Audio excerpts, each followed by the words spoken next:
Hello and welcome back to the Doctor Who Marathon. I'm your host McEdam, and today we're going to be talking about The Greatest Show in the Galaxy, written by Stephen Watts and is directed by Alan Warein. This story is 4 parts long, and has a very strange reputation. When the story came out back in 1988, it was hugely unpopular and was one of the stories of the seasons which was heavily criticised for being too campy, to being too childish, for being one of those stories which appealed for too much of a younger demographic for what Doctor Who usually targets. However, it seems like time has been good to this story as fans have become more appreciative of this adventure, seeing the subtle themes and its great dynamic counterparts. And I will admit, it did take me a few watchings to get this. When I first watched it back in 2005 or 2006, it was around that time. I really just didn't understand it. I didn't get it in terms of its enjoyment value. I thought it was really weird and silly, and it kind of felt like the script didn't know what to do with itself.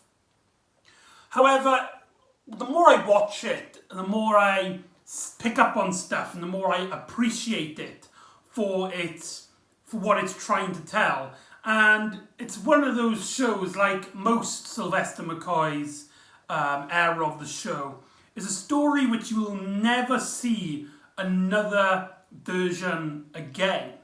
Now, a fun fact there's 2 main facts I want to talk about this story. One is that this story was almost cancelled. They filmed all of the location footage on it seems like a beach or like a quarry.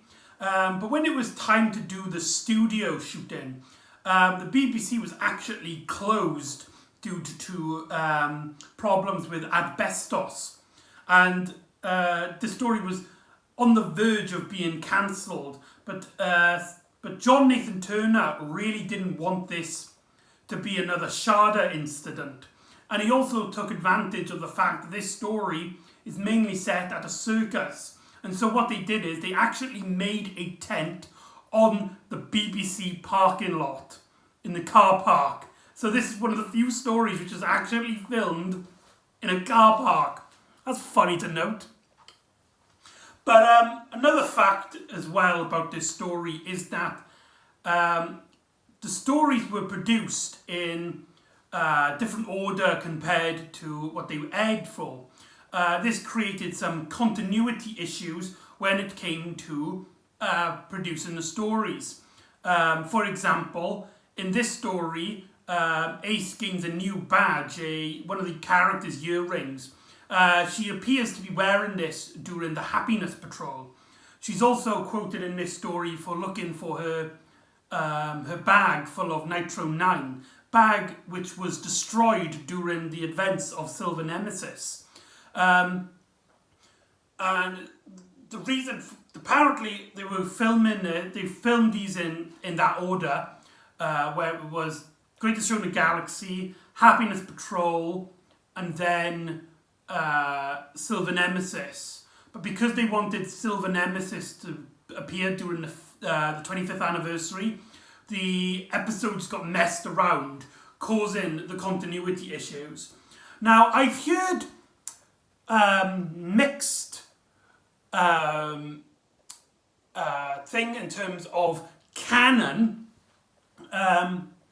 I've heard somewhere that the production team planned that in terms of the story, the chronological ordering of the stories, they were in production order. So this story takes place before the Happiness Patrol and Silver Nemesis.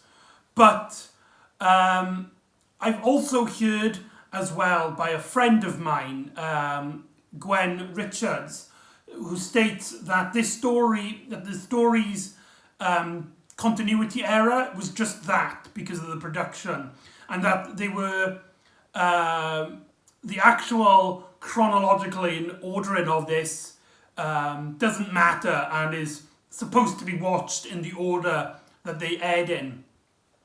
Now, I personally like to think that the chronological is in production order, but I'm going to take it from my friend, and that's why I'm doing these chronological ordering videos in the air date. A similar thing would happen in the next season when it comes to Curse of Fendrick, supposed to be the first story, but was moved later on in the story. So there you go. So the start of the story sees the Doctor and Ace actually get in some junk mail. Fun fact about this scene is that it is the last full-on appearance of the interior of the TARDIS. We would get one more appearance of the inside of the TARDIS in the next season, but by that time the set was so damaged that we only get a very harsh glimpse of it. So this is technically the final appearance of the interior of the TARDIS. And this machine basically plugs itself into the TARDIS's scanner and reveals that it is a junk mail robot advertising the Psychic Circus, or more commonly known as the greatest show in the galaxy. And originally Ace states that she doesn't want to go because she hates circuses. She's been once and she thought it was daft, it was boring, except for one particular act. Clowns. She thought they were terrifying, they were creepy. And she originally takes the junk mail robot out, but it plugs itself back in and basically eggs on Ace to, come on, what are you, chicken? Are you scared to go to the Psychic Circus? But what's really interesting, I think, because this again plays into the Cardinal Master Plan, the idea of making the Doctor a much more manipulative, mysterious figure that actually uses Ace as a sort of pawn. Not that he doesn't like Ace. He's obviously great friends with her. With this story actually proving it with their relationship with different characters later on in the story. But when you watch this scene, pay attention to Sylvester McCoy, because I think the story's trying to imply something. I don't think it was intentional, but I have a fan theory. This is a fan theory, mind you, that Ace unplugs it, and the Doctor, using his Time Lord, slightly psychic abilities, actually makes the robot egg her on. The Doctor's trying to push her to go to the circus, because this whole story in part one is mainly about the Doctor trying to push Ace to go to the circus and trying to convince her that it's initially harmless, although he does get a presence of absolute terror and evil, although he does later dismiss this for a hidden robot that they find. Around this time, they meet up with Captain Cook, a famous intergalactic explorer who has this strange British go into the African desert, African jungle costume on, and his assistant Mag, a creature which I'm going to spoil it right here because it's not really that huge in terms of the plot, but it is a spoiler. She is a werewolf species of alien. Now, Mag seemed to be a surprisingly popular character.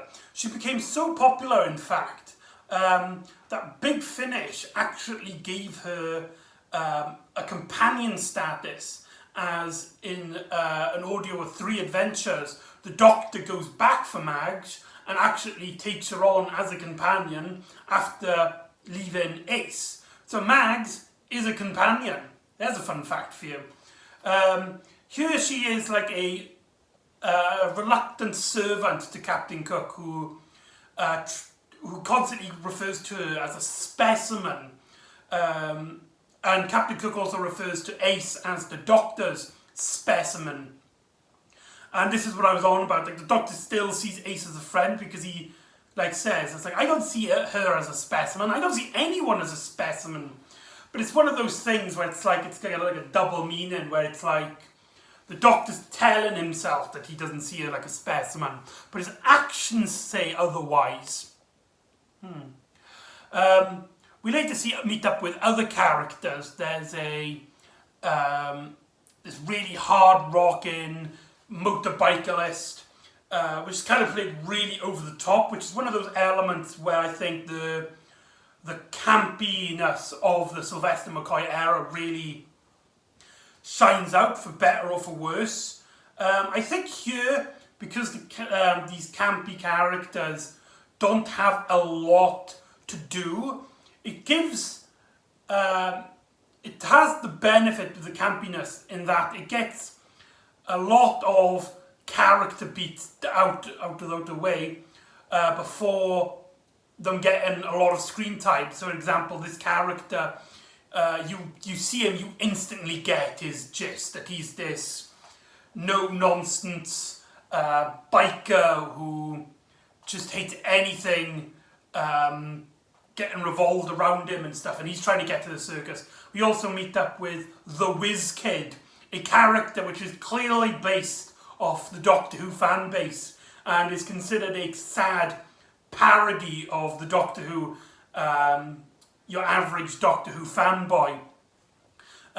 This is this teenager with his dorky glasses and a sweater and a bow tie and a shirt, and he's this massive fan of the Psychic Circus, and he says he's got like all the posters and all that, and he wants to go there to interact.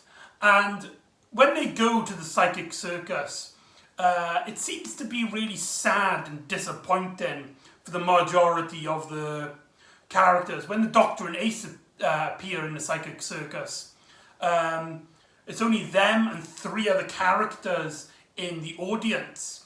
But they do witness a performance, and the Doctor actually becomes a volunteer, and when he goes into the behind the scenes, like the dressing, he is actually captured as a prisoner, whilst Ace, her fear of clowns, gets captured by some of these clown robots, and we meet like the head chief clown, who notices that Ace, when Ace was with Mags and Captain Cook, she noticed a earring on the floor, which we've previously seen in the story belonged to one of the circus performers who's left because of its evil influence that's recently been taking place.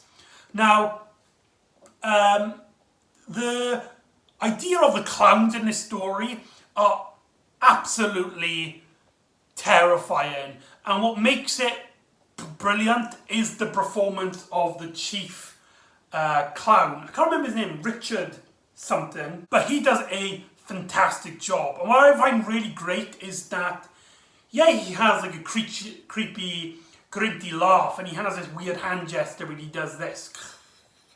But for the majority of the story, he takes it really goddamn seriously, and he's really into the role. And because it's a clown and it's supposed to be a little bit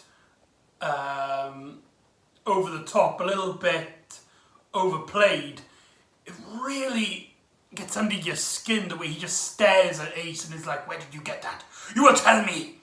And a lot of people criticise this story for their fears of clowns, but that means it's done its good job. Now, the theming of this story, which is what went over my head a bit until I rewatched it, is that this story, despite being my dear to Margaret Thatcher, which I've stated before, every Sylvester McCoy story, thanks to Andrew Cartmel, is in some way, shape or form a criticism to Margaret Thatcher. But this story has a much more present thing to talk about, which is the status of the show itself. Here we get introduced to the greatest show in the galaxy. The circus, which was once free and full of life and was perfect. But then suddenly, someone, this creature which kind of like took over them, the higher up, if you would, kind of influenced it, poisoned it, made it a trap for evil, making it a former shell of itself and using it to basically capture and kill people. And basically what it's trying to represent is that the show used to be at the height of British entertainment, but now with a lot of criticism, because during this time Doctor Who was getting a lot of criticism, both by the mainstream and its very own fan base, especially after the last season, Sylvester McCoy's first season, being hugely critical and hugely controversial for its quality of storylines. But here they actually take that and have something to say about it, which is really strange. Seeing a show criticising itself in a way, and is kind of agreeing, it's like, yes, we are past our prime. Isn't that really weird? Like, the show doesn't even, the story doesn't actually even end by saying it's like the psychic circus will be great again. The story ends, to spoil it by the way, is that the circus gets destroyed and the surviving characters make a new circus, a different circus, implying that the creators of Doctor Who should really get on to doing other things, other stuff. That is really bad. Especially what happens next year in the TV series. But yeah, we also get some really weird scenes. We get to meet with really over-the-top, campy characters, which I think really influences its theming. There's also a huge mythological element to the story, which doesn't play a huge part until part 4. But it's always like at the underlining. One of the characters, I believe his name is like Kingpin, was driven mad at one point and was stated, I believe it was the start of the psychic circus basically going downhill. And he basically got mad and he can't make sense, and he's basically got like the mind of a child. And he carries around a necklace which is missing a piece. It's a necklace of a eye on a mirror. A logo which appears throughout this story on the kites, which the characters use as basically drones, even though drones weren't invented back in the 1980s. It also has, the eye also appears at the bottom of a pit, which the Doctor and Meg finds. But there's a lot of theming. There's a lot of stuff with Ace as well, and her fears of clowns. At one point, the chief clown captures her and basically tries to torture her, puts her in a room full of robots. And this scene where Ace is in the robots, is in the room full of robots, wow, that was really good. That was really good to direct in.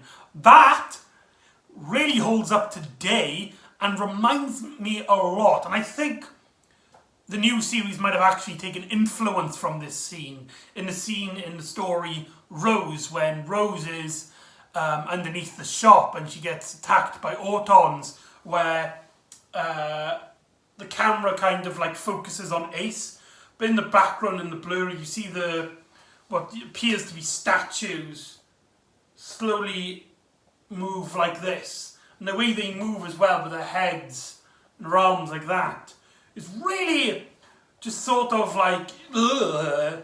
It gets under your skin and it makes you feel like, yes, there's nothing living in those things. it's later revealed that they were controlled by a character called Del Boy, which the chief clown was chasing after during the start of episode 1. He is the mechanic who's basically, he's seeing that the psychic circus is basically going downhill and has become a former self, which is killing people and torturing people for what seems like 3 audience members. And basically, so him and his girlfriend, the one with the earring, go try and running off, but he was quickly captured and his partner was quickly killed, which is a little bit of a shame. But yeah. And yeah, there's just a lot of characters to deal with, and there's a lot of great themings and a lot of great... the story is actually really well placed as well. I think a lot of people, because this is one of the stories which the person who got me into Doctor Who thought that this story was pretty naff, that it was pretty weak. And I think that could do with the circus theme. It's the idea of a circus-themed Doctor Who story does come off as Doctor Who playing to the fact that it's got a very low budget and is playing it for laughs and silliness.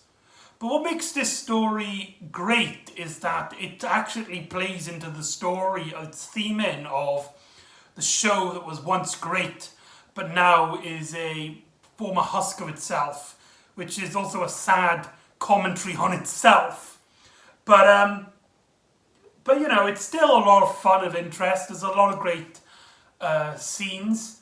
The directing in this, especially when it comes to some of the murder scenes, some of the scenes of the circus playing, is really well done. And I especially like the scene in which the Doctor goes through the different dimensions.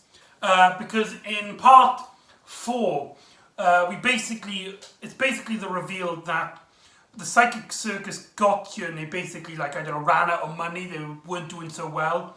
And this creature, this kind of godlike entity, which we later learn is entities, 3 of them, is influencing them and keeping them alive and sustaining them by allowing them to have 1 or 2 audience members, only for them to try and entertain these god creatures. And whenever they stop being entertained, they then murder the contestants. And the circus basically keeps trying to bring people to entertain these gods before the entertainers get murdered themselves. Basically is a metaphor for it. Basically it's right, we've got to push other things, other criticisms that don't revolve around it, just so we can just stay alive, just so we can keep going. But is it really worth it? Is it morally right to put other people on the line just to save your own enterprise and your own skin and your own life? And as well, I think I don't know. From what I've heard, this element was supposed to be a much heavier plot, but was toned down because they didn't want the audience member to see the Doctor and Ace's relationship as a much more less friendly dynamic. But I also feel like Captain Cook and Meg are also metaphors of the Doctor and their companions. The relationship between Captain Cook and Meg kind of resembles the 7th Doctor and Ace, but also the 4th Doctor and Leela, my favourite TARDIS crew, in that you have this very intelligent character, but you also have this kind of the side character, the assistant, is kind of, she's not as smart, she's not as intelligent, but she has a huge personality and she wants to be her own person, her own being. And I kind of think that, like, again, that's a more of a criticism for the Doctor and the companion relationship, as Captain Cook basically is technically like an evil Doctor. He really doesn't care. He kind of like manipulates other people into dying for him. When they're in the cage and they're getting ready to be taken out to become the first like contestants, he tricks the metalhead, the biker, to go in before him. And when the whiz kid appears, who doesn't know what's going on, Captain Cook is like, you know what, you're such a fan, I'll do you something, a great honour, I'll let you go before me. It's a sacrifice, I know, but I am willing to do it to let you have a time in the spotlight. Not realising he's sending this kid to his death. And I can't help to feel that the connection between Captain Cook and the Doctor kind of shines a dark light upon the Doctor. That the Doctor is someone who would use, in a way, his companions, maybe not necessarily on purpose, unlike Captain Cook, who does it deliberately. But the Seventh Doctor, well, the Doctor in general, would put other people's life online just so he can get the victory, get the higher up. And Meg, like Ace and Leela, doesn't really take the nonsense, but really can't help but be part of the plan, if you would. And so the Doctor goes into the other dimension to meet up with the gods of Ragnarok, which, for those of you who don't know, Ragnarok is the Norse mythology version of the apocalypse, the end of the world. Well, it's a bit more complicated than that, but it's basically a summarization. And the Doctor's also stated he's defeated the gods of Ragnarok many times before, again implying that there are 1,000 more stories that we don't see in the televised appearances. And it's one of those things where I didn't like when I first watched it, because I was like, what the hell are you on about? I don't remember the gods of Ragnarok. I've never seen you encounter these guys before. But now it's something I actually really like about this story, that they hint that there's more stories, stories in which the Doctor has been manipulated. It also kind of implies as well that he knew all along, or at least he knew for the majority of the story, that that these kind of godlike figures, the gods of Ragnarok, were behind it all. And during this scene, the Doctor kind of extracts time to give Ace and Kingpin time so like they can find the other piece of the medallion and give it to the Doctor whilst he can use it to deflect it. And it's here where we get to see Sylvester McCoy actually showing off his entertainment skills. For those of you who don't know, before Doctor Who, Sylvester McCoy was mainly known for his light entertainment, like juggling and all that, like circus performance. One of his first gigs, I believe, like in television, was the show for deaf children, when he gets on stage and acts all like silly and stuff.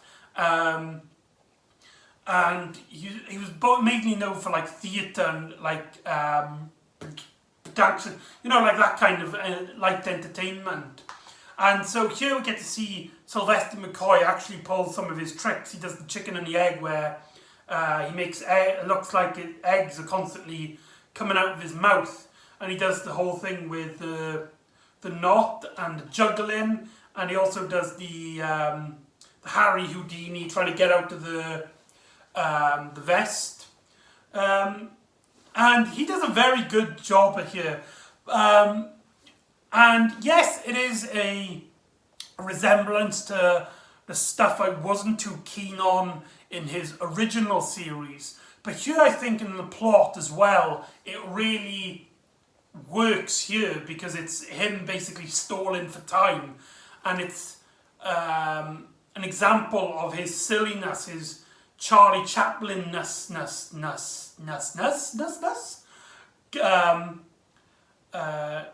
being a part of his later manipulative self, as he's using this to stall time so he can get the amulet.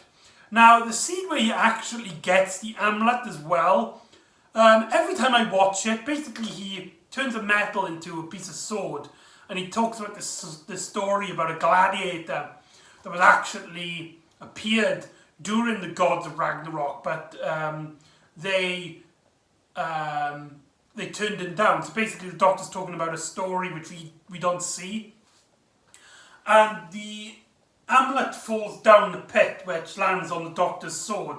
And he kind of holds it like that with the sword, with the necklace bit connecting it. Every time I see it, with the effects, they have like this like over the top like steam effect, wind effect on Sylvester McCoy, and the amulet and the light beams. Every time I see this, I go Power Rangers. It's got that kind of appeal to it. But this story ends with probably one of the best Sylvester McCoy moments. Not in terms of its dramaticness, in terms of like his performance as an actor, but just one little scene which just really, which he just owns. Basically, the dimensionals break as the Doctor defeats the Gods of Ragnarok. And basically there's going to be a huge explosion. Originally, what happened was that the production team told Sylvester McCoy that he wouldn't have to worry. The explosion of the pyrokinetics wasn't going to be that bad, and they were going to make it much more dramatic later on with special effects. So Sylvester McCoy did this light breeze walk out of the circus, and then the explosion hits. But the production team actually miscalculated the blast of the explosion. And so Sylvester McCoy seemingly calmly walks away from this massive behind him. And it's one of those just so goddamn epic because McCoy does not flinch. I don't know if it's true, but according to many sources, including McCoy himself, he was actually so close to the blast that all the clothes behind him completely burnt off. So basically like his exposed back, his bottom and his legs from behind him.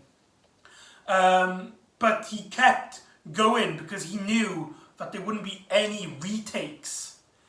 If that's true, Sylvester McCoy might actually be one of the greatest people of all time.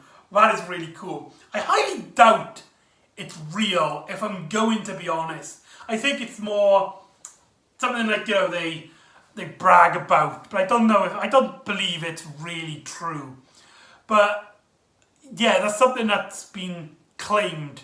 And so the story ends with Mag and Kingpin, who are the only survivors. And so the story ends with Mag and Kingpin, who are the only survivors of the supporting cast, proclaiming that they're going to start a new circus, to which the Doctor and Ace decline to be involved in.